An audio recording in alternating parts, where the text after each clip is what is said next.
Olá pessoal, aqui é Carla Zambelli, deputada federal do PSL de São Paulo. Estou aqui na Câmara, acabei de fazer uma votação nominal e vim aqui conversar com vocês a respeito do assunto da possível ida de Eduardo Bolsonaro para os Estados Unidos representar o Brasil na Embaixada de Washington.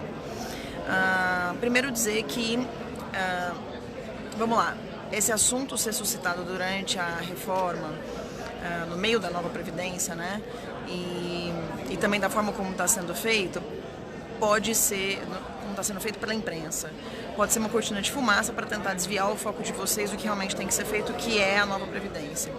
Mas como está se falando muito nesse assunto, eu quis vir esclarecer alguns pontos que são super importantes vocês terem em conta. Tá? Eu estou vendo vocês criticaram o Eduardo Bolsonaro, ele é meu colega de bancada, foi o deputado mais eleito da história, mais votado na história, né, do Brasil.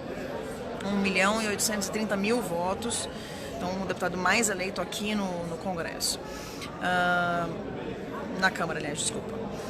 E o que seria então, por que Eduardo Bolsonaro seria bom ir para a embaixada? Vamos lá, gente, primeiro vamos ter algumas coisas em conta. Primeiro, tem gente falando assim, o Eduardo tinha que sair para prefeito no ano que vem, ou então governador daqui a 3 anos, etc. Ele não pode, tá? Filho de presidente é proibido de ser eleito em cargos do executivo. Então ele não pode sair para qualquer tipo de disputa política no estado de São Paulo e nem no Brasil, ok? No executivo. Ele teria que continuar deputado federal. Eu não sei se vocês têm visto, mas o Eduardo Bolsonaro não consegue falar absolutamente nada sem ser especulado pela imprensa.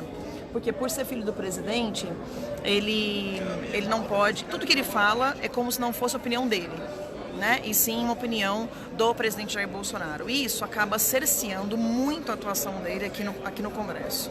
É uma pessoa com uma baita capacidade de articulação, de realização e tudo mais, mas que fica sempre à mercê aí da imprensa, dizendo que ele é filho do presidente, etc, etc. Então, considerando essas duas questões de impedimento do Eduardo poder ser ele mesmo. Tem uma outra questão.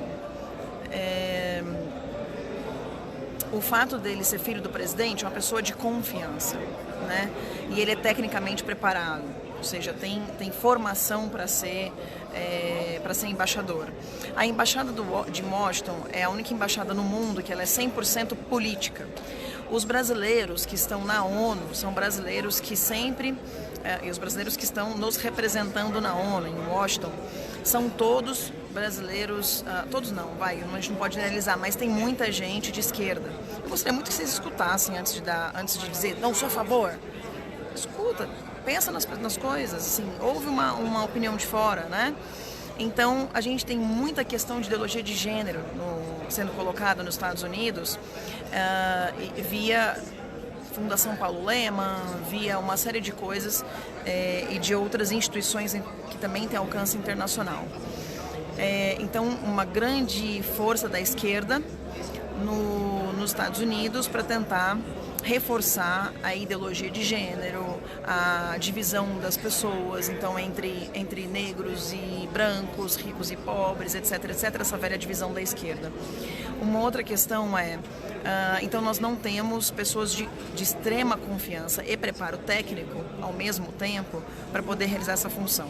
Então a gente tem todos os pontos positivos para colocar o Eduardo lá. A gente tem a questão também de que nós, pela primeira vez na história do nosso país, a gente vai ter uma relação estável com os Estados Unidos, e isso vai influenciar tanto na história do Brasil quanto a história mundial, né? Dois países continentais, como o Brasil e Estados Unidos, dois dos maiores países do mundo, juntos para construir algo de bom, algo de perene, de estável para as nossas nações e também para o mundo. Que mais?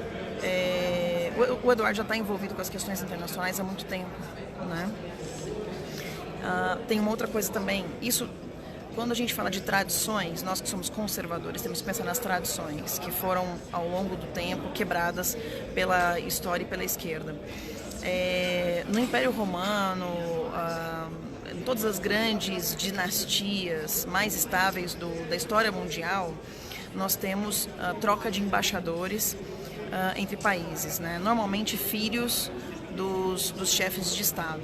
Então a gente tem o Trump lá com o filho dele e a gente tem aqui o Bolsonaro com um filho. A ideia, inclusive, e aí eu acho que se o Eduardo for, o mais provável que aconteça é que o filho do Trump também venha para o Brasil, estreitando cada vez mais as relações entre esses dois países que são tão importantes para a formação da história mundial. Então a gente tem aí todos os argumentos interessantes, positivos. Não é nepotismo, tá? Não existe isso. O STF até pode tentar legislar nesse sentido, mas não é nepotismo, não é crime, não é nada de errado.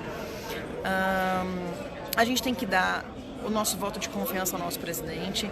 Eu queria lembrar a vocês que a gente não tem aí 6 meses de governo, né, efetivados, e o Bolsonaro, apesar de ser Messias, né, ele não é Jesus, não faz milagre. 30 anos de história não são alteradas em 6 meses. Vocês têm que ter um pouco de paciência. Então, e confiar no presidente, confiar no Eduardo Bolsonaro. O Eduardo Bolsonaro aí tem um ponto negativo, né? A questão daqui no Brasil. O Eduardo Bolsonaro não está conseguindo,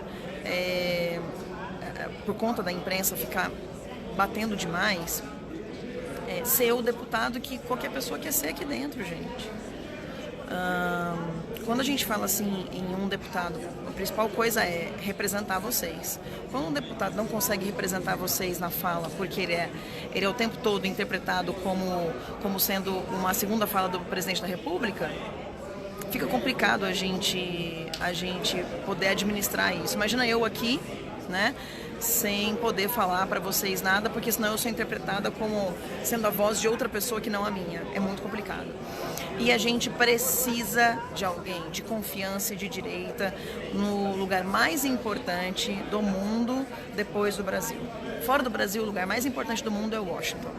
Okay? Nós somos nacionalistas, então o lugar mais importante do mundo para a gente é o Brasil. O segundo lugar mais importante é Washington. Então é lá que as pessoas de confiança do presidente do Brasil têm que estar, para poder fazer os melhores acordos internacionais, para poder impedir que organizações criminosas internacionais avancem no sentido de destruir o nosso país e o planeta Terra.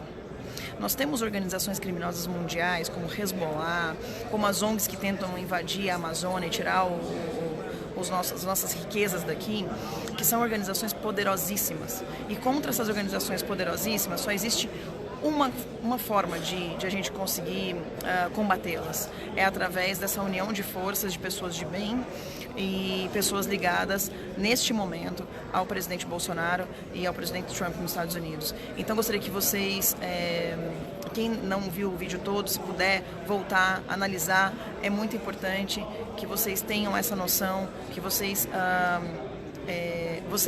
formam a opinião do povo brasileiro. Vocês ajudam a formar, vocês são formadores de opinião. E para poder formar opinião, a gente precisa entender toda a verdade, toda a estratégia e enfim, a visão global desse assunto, tá bom? É muito importante. A gente está falando aqui de vidas, não só no Brasil, não só nos Estados Unidos, mas as vidas mais pobres, que passam mais miséria no mundo, porque a riqueza está concentrada muitas vezes nas mãos de grandes organizações criminosas, poderosas internacionais. Tá bom, gente? Um grande beijo para vocês, fiquem com Deus e até a próxima.